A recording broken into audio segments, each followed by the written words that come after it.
সহজ ফেরিবাটা very মুশকিল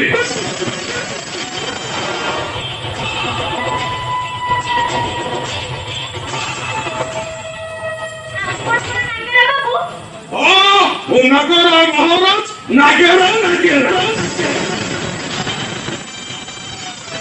আরে তমে সিনা মতে চিনি পার না হেলে মু ঠিক চিনিছি তমে কিয়ে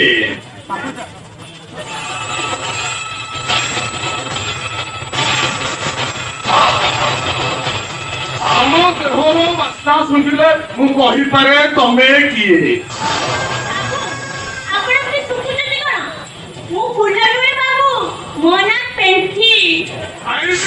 ଦେଶୀ କୁକୁଡ଼ା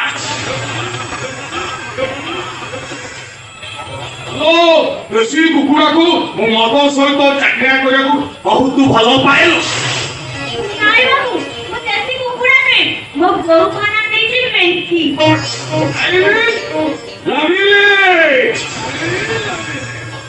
ଉଛୁଳା ଯବନ ସାଙ୍ଗକୁ ସେକ୍ସି ବଡି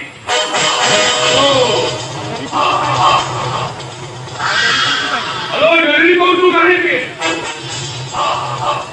ଆସୁନ ମୋର ଏସି ରୁମରେ ବସିକି ଟିକେ ସୁଖ ହବା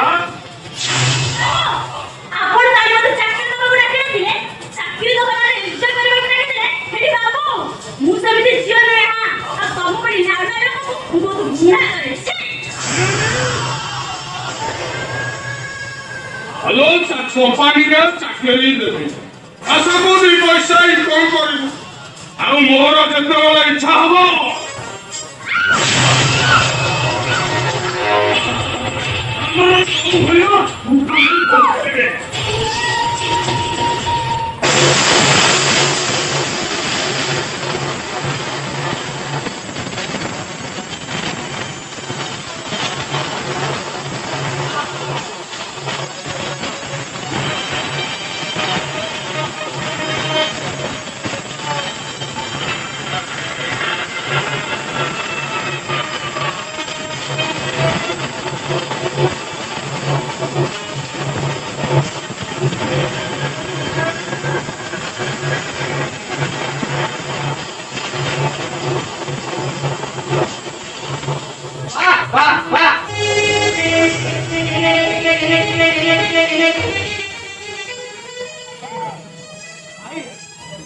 विश्वास करो तमे मो भाई वाली अगन तू फिर भी मु एठी की नवासले मो भाई को प्रकृत चेहरा मु देखि जानि केमिति कथा भाई ए बड़ जोकरा आदमी बका सुतुल तमर मन रखे दरकार कौन अछि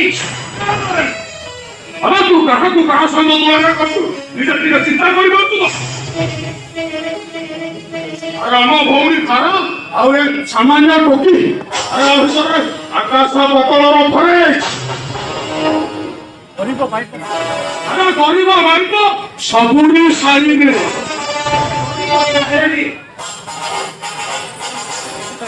ये इज्जत तो मूल्य किसी नहीं ये इज्जत मूल्य पे गाँव है तो थोड़ी अरे आम भलिया बड़ लोकर एमाने हेले उपभोगर पात्री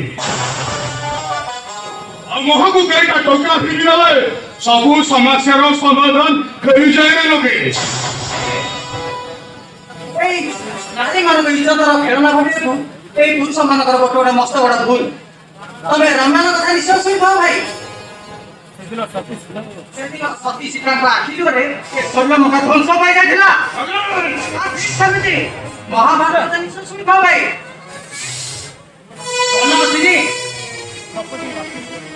ଦ୍ରୌପଦୀଙ୍କ ଆଖି ଜୋରେ ଏ କୌରବ ବଂଶ ଧୂଳିସା ଯାଇଯାଇଥିଲା। ତୁ ସାଙ୍ଗ ଚୁକ୍ତି ପାଇଁ ତମକୁ ଲାଷ୍ଟ ୱାର୍ନିଂ ଦଉଛି। ଏ ଘର ନଦୀରେ ଏମିତି କିଛି କାରଣ ମୁଁ ଦେଖିଲେ ମୁଁ ବାଧ୍ୟ ତମକୁ ଷ୍ଟେପ୍ ନେବି। এই ঘର ନଦୀରେ ତମର ଯେତିକି ଅଧିକାର ଅଛି ଏ ଘର ପାଖରେ ମୋର ସେତିକି ଅଧିକାର ଅଛି। ଆମେ ଗୋଟେ ବସ୍ତିର ଝିଅ ପାଇଁ ତୁ ତ ଭାଇ ସହିତ ପଙ୍ଗା ନଉଛୁ ନାଇଁ କି? ଗରିବ ହେଲେ ବି ୟାର ଗୋଟେ ଇଜ୍ଜତ ଅଛି ଭାଇ। ଓ ତୁ ତାହେଲେ ଶ୍ରୀକୃଷ୍ଣ ସାଥୀ ବସ୍ତ୍ରହରଣ ବସ୍ତ୍ର ଦାନ କରିବୁ ନାଇଁ? ତମ ପରି ରାବଣର ବିଭୀଷଣ ଭାଇ ହୋଇ ତମକୁ ଚେତେଇ ଦେଉଛି। ଏମିତି କିଛି କାରଣ ତମେ ଯଦି ନେକ୍ସଟ ଟାଇମ୍ କରିବ ତା ପରିଣାମଟା ବହୁତ ଭୟଙ୍କର ହବ।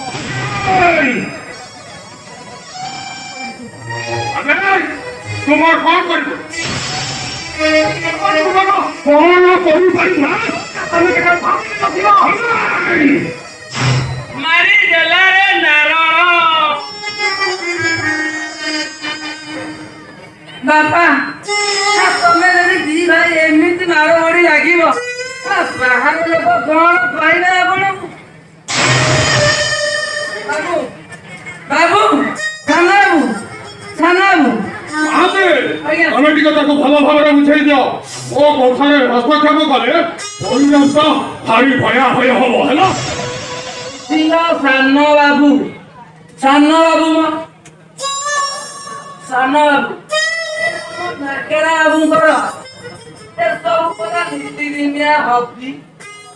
ଯଦି ସେ କାହାକୁ ଖୁମ୍ପାଏ ଖୁମ୍ପି ଦେଲେ ସେ ତମେ କାହିଁ ଅବଜେକ୍ସନ କରୁଛ? ଆଜ୍ଞା ତମର ସ୍ତ୍ରୀ ଅଛି? ଆଜ୍ଞା ଅଛି ଗୋଟେ। ଆଉ ଝିଅ? ଝିଅ ମୋର 4 ବର୍ଷଟା। ତାଙ୍କୁ ଭେଟେଇ ଦିଅ। କେତେ ଖୁମ୍ପିଆଟା ଖୁମ୍ପନ୍ଦିଅ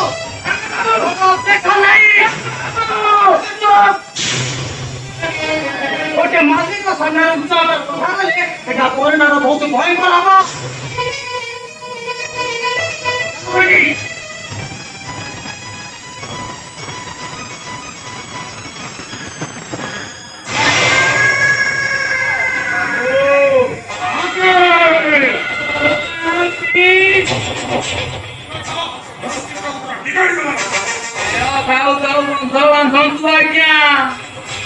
ଆପଣ ଯାହାକୁ ସାମାନ୍ୟ ଉତ୍ତପ୍ତ ବୋଲି ଭାବୁନାହାନ୍ତି ସିଏ କାଲି ଯଦି ଆଗ୍ନେୟ ଉଦ୍ଦୀକରଣ ହେଇ ଆପଣଙ୍କୁ ପୁରା ଶ୍ୱାସ ପରିଣତ କଥା କିଏ ନ କରିବ? ତା ପୂର୍ବରୁ ଏ ପତାକାକୁ ମୁଁ ଉପଡ଼େଇ ଏଗେଇ ଦେବି ମହାନ୍ତେ। ଦିଅନ୍ତୁ ଆଜ୍ଞା। ସିଏ ବେଶୀ ବଡ଼ ହଉଛନ୍ତି ସାନ ବାବୁ ଆମର। ତାଙ୍କୁ ଟିକେ ଭଲ କିଣି ଦବେଇ ଦିଅନ୍ତୁ। ଦେଖିଲେ ଆଜ୍ଞା